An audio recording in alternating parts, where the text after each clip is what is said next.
glorificamos a Deus pela vida, glorificamos a Deus pela Bíblia, glorificamos a Deus pela salvação, glorificamos a Deus pela oportunidade que temos de compartilhar consigo nesta manhã mais uma porção deste devocional Pequeno Almoço com Deus.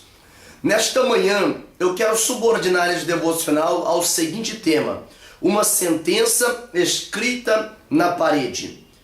O livro de Daniel, o livro do profeta Daniel, ele é um livro que fala de intimidade com Deus. Ele é um livro que fala do trabalhar de Deus.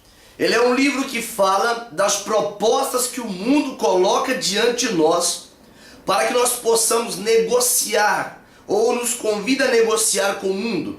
No capítulo 5 do livro do profeta Daniel, conta de um fato muito interessante, porém de um resultado muito trágico ao final, porque o rei Belsazar, filho do rei Nabucodonosor da Babilônia, este rei, mesmo conhecendo a história do seu avô ou do seu pai, podendo se chamar pela linhagem real, este homem agora, nem sabendo, mesmo sabendo disso, ele não temeu a Deus.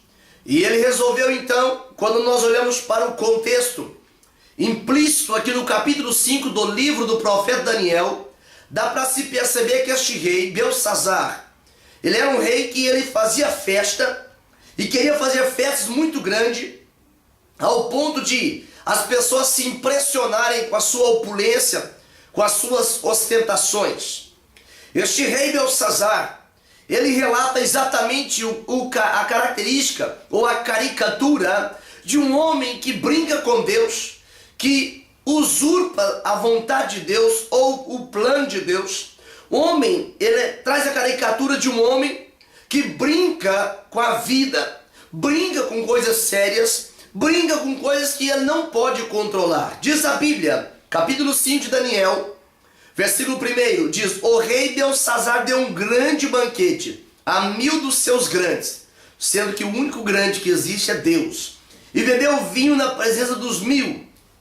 Versículo 4, beberam o vinho e deram louvores aos deuses de ouro, de prata, de bronze, de ferro, de madeira e de pedra. Mas no mesmo instante apareceram os dedos de mão de homem que escreviam defronte do candeeiro, na caiadura da parede do palácio real. E o rei via os dedos que estavam escrevendo.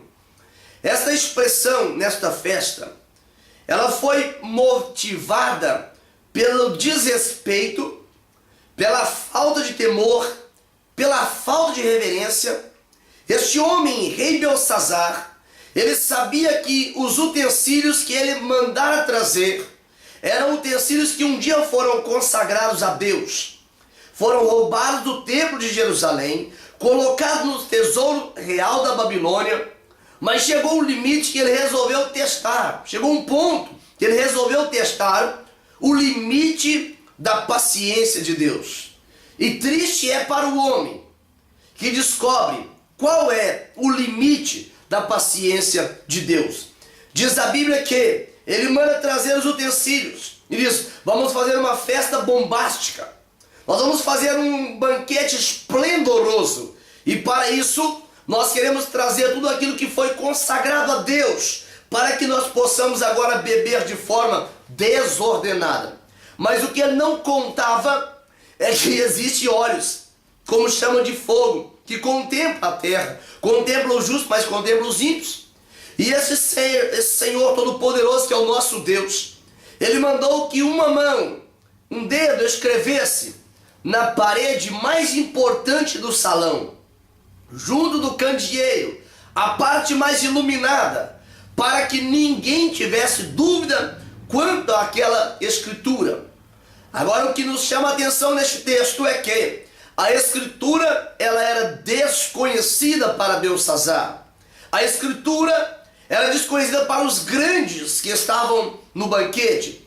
A escritura era desconhecida para todos que estavam presentes. E agora o rei manda entrar apressadamente os astrólogos, os linguistas, os feiticeiros, os adivinhos, os necromantes, aqueles que entendiam das coisas, vamos assim dizer, mas ninguém pôde entender a Escritura, ninguém pôde ler a Escritura, ninguém pôde fazê-la compreensível, e bastou apenas um dedo, o dedo de Deus, para que os joelhos de Belsassar ficassem todos trêmulos. Foi apenas um dedo de Deus, fez com que os ombros relaxassem, desmaiassem, e agora ele dá como se fosse um acesso de pânico. E ele diz agora, eu não sei o que eu faço. O desespero tomou conta da festa. E diz a Bíblia que a rainha mãe, de forma imprudente, porque a rainha mãe, se não for a convidada, como de fato o texto mostra que não foi, ela não podia entrar naquela festa. Mas o desespero foi tão grande que acabaram-se os protocolos, acabaram-se toda aquela ornamentação, porque o caso era muito sério. O rei estava turbado. E diz a Bíblia que ela diz, olha rei, desde o tempo do teu pai, existe um homem no teu reino, ele tem um espírito excelente.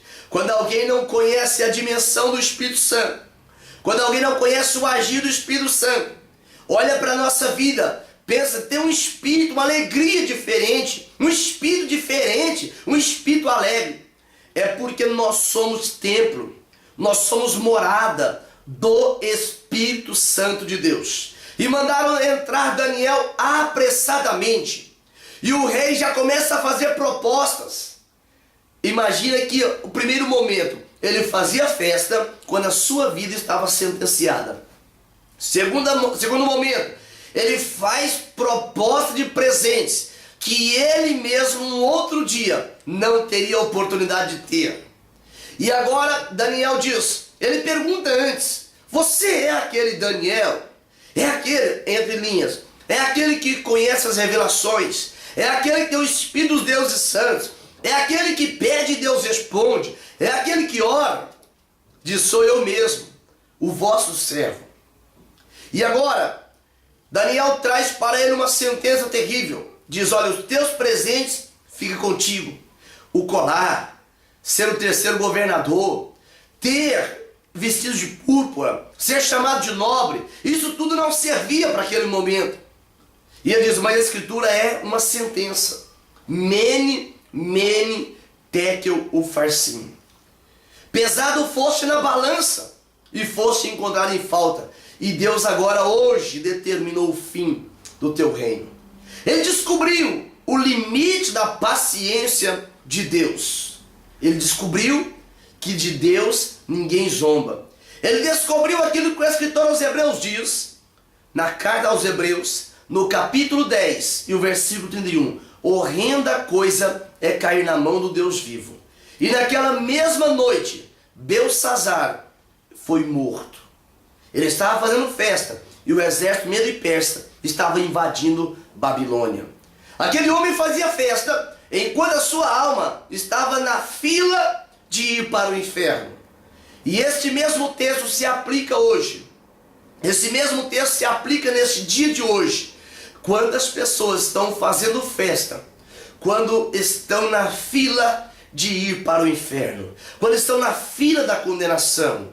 É porque Paulo revela que a mesma sentença, agora de palavras diferentes, de formas diferentes, está sobre a vida daquele que não anda nos caminhos do Senhor. Romanos, capítulo 3 e o versículo 23, ele diz, todos pecaram e destituídos estão da glória de Deus.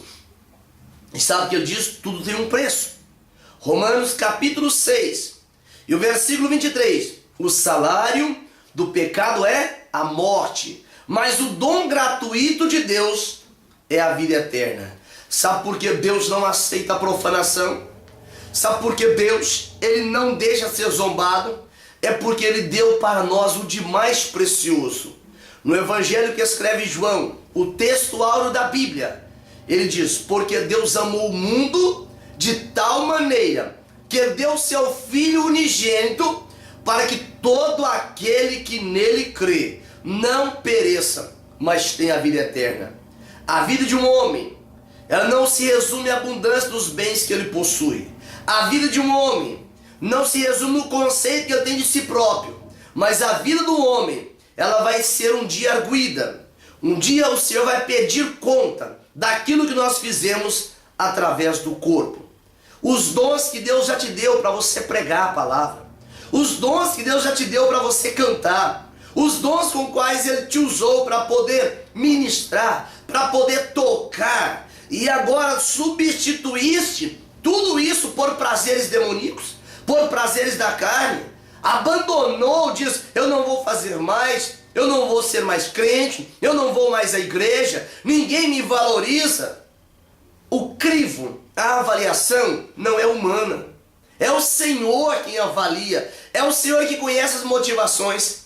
Belsazar pensou que estavam fazendo festa, mas ele estava assinando sua própria sentença, e essa sentença foi para a parede, mene, mene, tekel farsim. Mas nesta manhã, Deus me autoriza a dizer para si, você tem a oportunidade de apagar essa sentença uma vez mais, retornando ao presente do Senhor, confessando com a boca, crendo com o coração, como diz Paulo em Romanos, capítulo 10, e o versículo número 10. Porque você nesta manhã está vivo para ouvir.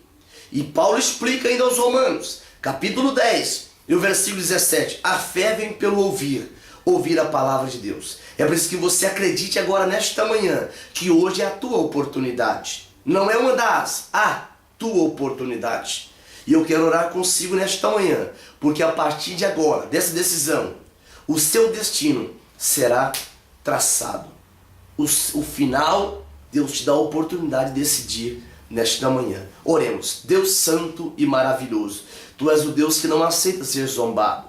Tu és o Deus que tem paciência, mas essa paciência tem um limite. E agora nesta manhã, Senhor, eu quero te pedir que a Tua misericórdia, a Tua graça seja abundante sobre a nossa vida, a vida do Teu Filho, dos Teus filhos que estão nos assistindo nesta manhã, para que nós possamos valorizar de uma forma plena, de uma forma racional, entendível, aquele sacrifício glorioso que o Senhor fez por nós na cruz do Calvário. Te damos graça, a Deus, e pedimos, rasga essa sentença agora, para a glória do nome de Jesus. Grande abraço, até amanhã, em nome de Jesus.